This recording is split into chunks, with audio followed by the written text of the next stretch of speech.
रात के 1:30 बजे क्यों किया हमने, 1 बजे? वो तो सबसे अंधेरा होता है, सबसे मुश्किल होगा सैटेलाइट इमेजरी लेना, उसकी फोटोग्राफ लेना, एविडेंस कलेक्ट करना।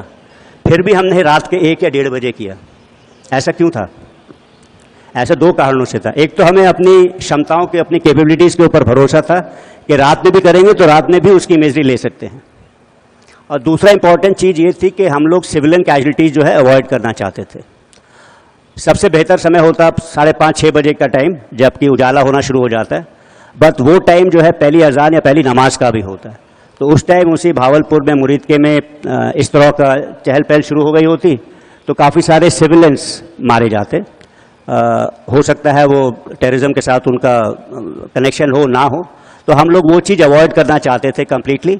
इसीलिए जो समय जो है हमने 1 से 1:30 बजे का चुना। 7 तारीख को ही क्यों चुना, वो खैर दैट वाज बेस्ड ऑन, हमने जो उनकी फ्लाइंग एक्टिविटी देख रहे थे 23 तारीख के बाद से, उन्हें ऐसा खतरा था शायद हम एयर से अटैक करेंगे। तो वो लोग कितने बजे वो लोग उड़ते थे, वापस अपने बेसिस में आ जाते थे, फिर दिन के टाइम में सुबह होने के पहले फिर से उड़ते थे। वो देख करके हमने सोचा कि 1 से 1:30 बजे का टाइम ठीक है। और 7 तारीख का समय, 7 तारीख का समय मौसम के लिहाज से भी ठीक था, क्योंकि वही एक विंडो थी जहाँ 3-4 दिन मौसम साफ था और बारिश नहीं थी। अगर बारिश वगैरह होती तो फिर हमें थोड़ी इमेजरी लेने में प्रॉब्लम होती। तो ये एक चीज़ मैं बताना चाहता हूँ। आपको ऐसा लगेगा, जो हमने नॉर्मली पढ़ा है कि आर्मी ने 7 टारगेट्स को एंगेज किया और एयरफोर्स ने 2 टारगेट्स को एंगेज किया। मेरे ख्याल से शायद काफ़ी कम लोग को पता है कि नेवी भी इन्वॉल्व थी इसमें। नेवी जो है उनके पास भी ऐसी क्षमताएं थी कि वो लंबी दूरी तक लॉयटर एम्युनिशन से प्रहार कर सके। और S-400 और S-120 उनके पास ऐसे 2 हथियार थे उन्होंने जो लिए हुए थे, जिसका पता हम लोग को पता था, आइडियाज ने। तो फिर ये मैंने नेवी और एयरफोर्स को ऑफ़र किए, तो उन्होंने नेवी के मार्कोस, नेवी के जवान जो कमांडो हैं वो JNK और पंजाब में डिप्लॉय हुए, तो ये चीज़ भी इस्तेमाल की गई। तो इसके जो नेवी ने जो अरेबियन सी में जो किया, उसके अलावा तो नेवी की भी हथियार और जवान इस्तेमाल किए गए, और उन्होंने भी एटलीस्ट आर्मी के टारगेट्स में बड़े सटीक तरीके से अपना वेपन्स का इस्तेमाल किया और एग्जाम्पल दिया। तीसरी चीज़ जो है मैं ये बताना चाहता था कि जब उड़ी का हमला हुआ था तो हम लोग ज़मीनी रास्ते से गए थे, और जब बालाकोट का हुआ था तो एयरफोर्स के लार्ज स्ट्राइक पैकेज, करीब 50 हवाई जहाज, डिसेप्शन के लिए 50 का स्ट्राइक पैकेज गया था। अगर हम यही चीज़ करते दोबारा तो फिर सक्सेस उतनी नहीं मिलती, क्योंकि किसी भी मिलिट्री ऑपरेशंस में नवीनता लानी ज़रूरत है, मतलब सरप्राइज़ होना बहुत ज़रूरी है। अगर ये नहीं होगा, और ये कठिन भी है, हर एक रणनीति जो है नई होनी चाहिए हर एक बार आपकी। तो इस बार हम लोग ने सोचा था कि लॉयटर एम्युनिशन और ड्रोन्स का इस्तेमाल ज़्यादा किया जाएगा।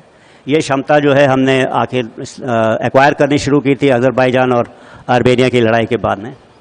तो इसका इस्तेमाल किया, क्योंकि ये एयर तो इस्तेमाल करता है बट लोअर एयर स्पेस है, काफ़ी नीचे चलता है, और काफ़ी 30-40 किलोमीटर तक सटीक निशाने लगा सकते हैं ये वाले हथियार। और हमें पता था कि पाकिस्तान के पास इस तरह की क्षमता नहीं है जो इस तरह को जैम कर पाएँ या उसको डाउन कर पाएँ, तो हम लोग ने बाकी प्लानिंग के साथ में इनका इस्तेमाल किया। एक ही चीज़ है कि हमेशा हम लोग कोई जब टारगेट का एनालिसिस करते हैं, या पॉलिटिकल एम पूरा होना चाहिए मिलिट्री एप्लीकेशन ऑफ फोर्स से भी। मतलब आफ्टर ऑल हम लोग मिलिट्री का फोर्स क्यों इस्तेमाल कर रहे हैं, एक पॉलिटिकल ऑब्जेक्टिव के कारण। तो पॉलिटिकल ऑब्जेक्टिव सुप्रीम होता है, तो ये लॉयटर एम्युनिशन वगैरह करने से भी क्या हमारे पॉलिटिकल ऑब्जेक्टिव्स पूरे हो रहे थे? तो एक प्रकार से एक छोटी सी वो रह रही थी कि भावलपुर का जो टारगेट था वो 120 किलोमीटर दूर था, और लॉयटर एम्युनिशन या इस तरह के उससे करने से कर तो सकते थे, हमारे पास क्षमता थी, बट गारंटी नहीं थी, और वो एम्युनिशन को पहुंचने में 1-1.5 घंटा 20-30 मिनट लगते। तो फिर हम लोगों ने जो है एयरफोर्स को इस्तेमाल करने का ठाना दोबारा इन 2 टारगेट्स के लिए, और एयरफोर्स ने सही टारगेट्स वगैरह इस्तेमाल करके काम किया।